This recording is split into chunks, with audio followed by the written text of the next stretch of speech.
Hello, friends and followers. Here we are with the Central Electronics 100V transmitter, and yeah, it's on its side. So I want to get the VFO out, and this is the VFO. I want to get it out because it was damaged in shipping, and it probably needs fixed anyway.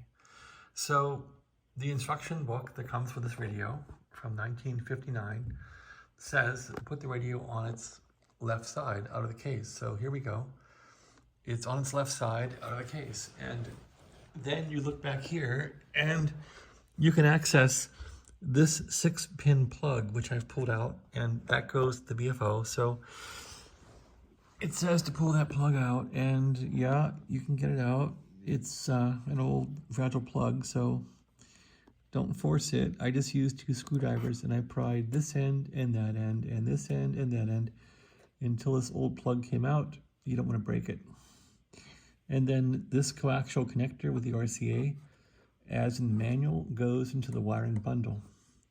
Now, this little piece here in the front, the manual talks about 2 Allen set screws that you don't want to mess with. And let me get my screwdriver here and show you. So yeah, those 2 screws are here. Don't touch those. Inside the front knob assembly, which has a gear reduction motor in it, this thing has a set screw here to take that out, and there's also one more.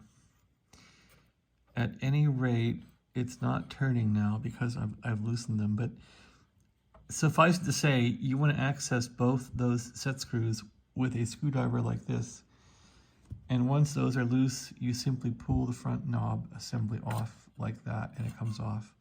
Mind the little cork assembly here. And then you can see inside here would be the little set screws. There's one there, and I think there's one there too. And you want to get those loosened up and off.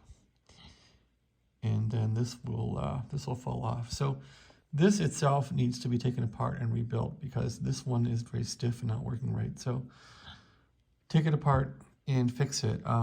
In my case, this has been exposed to UPS shipping, and it's damaged the mechanism here. So this mechanism I think survived. I want to get the entire VFO out now. So next step to get the VFO out, now that you have the plugs out and you have the front part out, they're saying to disconnect the chain drive. And so the chain drive for the VFO is right here, and you don't want to take off the big chain.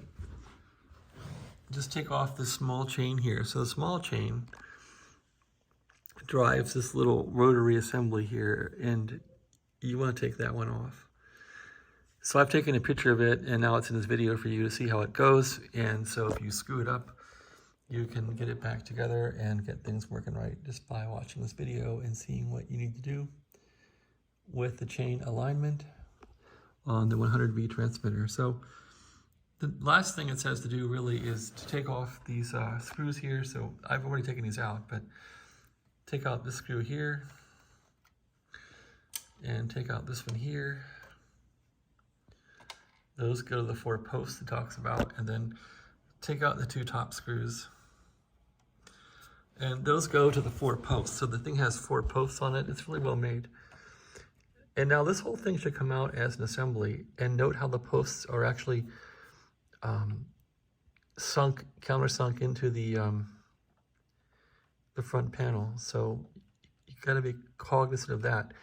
And now the manual says to use newspaper and protect the delicate face of this stuff from getting scratched when this thing's out. And it says to rock this very gently to get it out. So I'm going to grab it at its center of gravity here and try and rock out. So the VFO consists of this piece here all the way up forward here. This whole thing is going to come out. So that's what I'm going to do, and try not to break anything. So that's where I'm at, and I'm not going to show this coming out because I need both hands working. I need all hands on deck, okay? But that's how to get the VFO started to come out. Thanks for watching on the Central Electronics 100V restoration project. Have a nice day.